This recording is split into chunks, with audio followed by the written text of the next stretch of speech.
The box station. I work the night shift at a gas station, the kind where the place gets locked up after dark. This box I'm in is basically concrete, steel, and rebar, with 3 inches of bulletproof glass between me and the customers. For a gas station, it's pretty impressive. The company spared no expense to keep the night shift safe. Every night, once the sun goes down, I lock up the main area and all the coolers and just sell gas until the morning shift comes in. Customers can pay at the pump, so once those doors lock, there's no reason to leave the box until morning. Around midnight, an old beater of a car pulls up and a short old Asian lady climbs outside. As soon as she popped her head out of the car, I could see the scowl on her weathered face. She looked furious. She makes her way to the window and her demeanor shifts completely. She's surprisingly pleasant and polite even. She nods in my direction and then starts looking at the locked coolers like she's shopping for the stuff she can't get to. Then she turns her gaze to me. It's hard to describe, but her face, it was like she'd had all of her skin replaced or something. I mean, her complexion, like the way her skin fit on her face was just wrong somehow. She had liver spots and moles on her hands. The legs reaching out from her dress were little more than skin and bone, but her face. She smiled at me. It was off somehow, like the mouth underneath didn't quite fit the lips it was moving. Her face looks like someone copy-pasted it onto her. Her smile. It's attempting to say, "Look at me, I'm harmless." That smile. She walks up to my window and starts tapping on the glass. I ask her if she needs anything.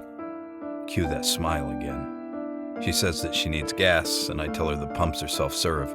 I ask if she knows how to work them. "Oh, yes," she whispers back. "I forgot my purse. I'll be right back."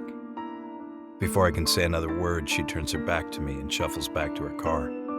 I watch as she bends down and reaches into her car, reaches down until she's completely out of view. I can't see her at all. And I wait. And wait. 5 minutes pass and she's still gone. That's when I hear a soft tapping at the door.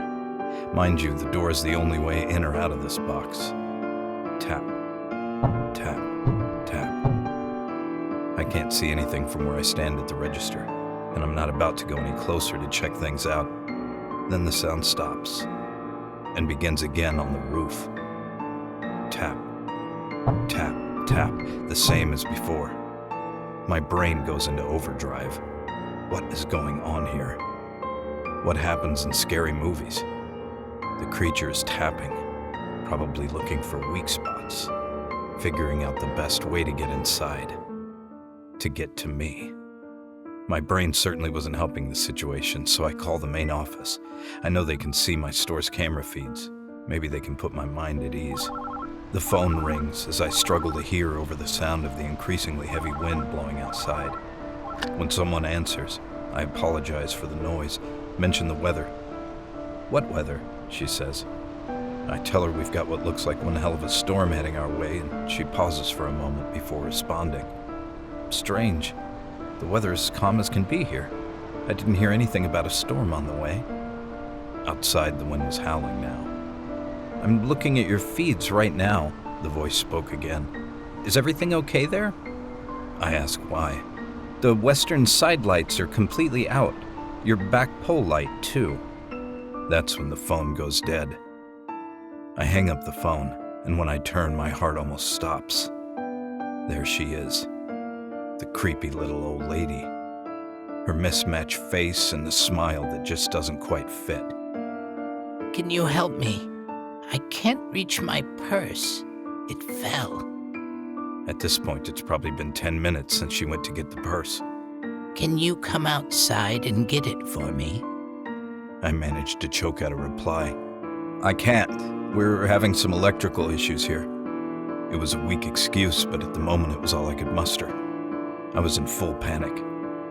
"Please," She continued, pressing her face even closer to the glass, closer to me. "I'm so old and weak. Again, that unholy smile. I apologize again and tell her I can't, that the company won't let me. I'm not coming outside. That's when her smile drops. Come outside, She says. Her voice is somehow different now, deeper, rougher. I can't, I reply again. The woman's face slowly morphs into a mask of intense rage. Her eyes pin me down, staring at me with all of her fury. As crazy as it seemed, staring into those soulless black eyes, I couldn't deny what every instinct I had was screaming at me, that this thing was not human. The thing leaps onto the window, slamming her fist onto it and yelling out some unholy sound that sounds something like a hodgepodge of the words fuel and food. Fuel food. The glass cracks, not just a hairline crack, but a real honest-to-God crack in the bulletproof glass. The glass that had previously withstood gunshots. She'd cracked it with a single blow of her fist. My heart is pounding a mile a minute. I grab the phone and call the office. I can't remember everything I said. I screamed that it was an emergency, that I needed help right away. It didn't take long for the cops to show up. The night manager, too. They find me in the back, pale and shaking. According to them, the cameras didn't catch a thing. There's only my story. What I claim happened. Except, of course, for the giant crack in the glass. The manager sends me home to get some rest, and I sleep with a cross, a Bible, and my pistol by my side, just in case. Cue the next day. The manager calls. After I leave, they discover damage in the back. The store is all torn up. Outside, there are scratches everywhere. The door is paint stripped off in streaks. Chunks are missing from the side of the station. There's even a hole in the roof, almost deep enough to have broken through to the inside of the store. He wants to know exactly what happened last night, but I don't have it in me. Besides, no one would ever believe it anyway. I tell him it was the weather, and though I can hear in his voice he doesn't believe it, my manager agrees. Must have been the weather. Easier that way. I decided to move to a different location after that. Never did set foot in that store again. For years, everyone in the company asked me about that night, wanted to hear the story of how I'd been shot at. I never said a word. The worst part is that I've heard there was an employee who covered the shift there after me. She went missing last year.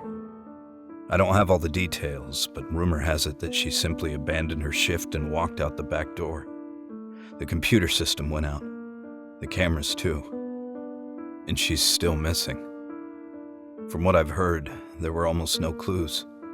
The only lead they had was a clip from the security camera of the bank across the street. It showed this broken down beater of a car, driving slowly away from the scene.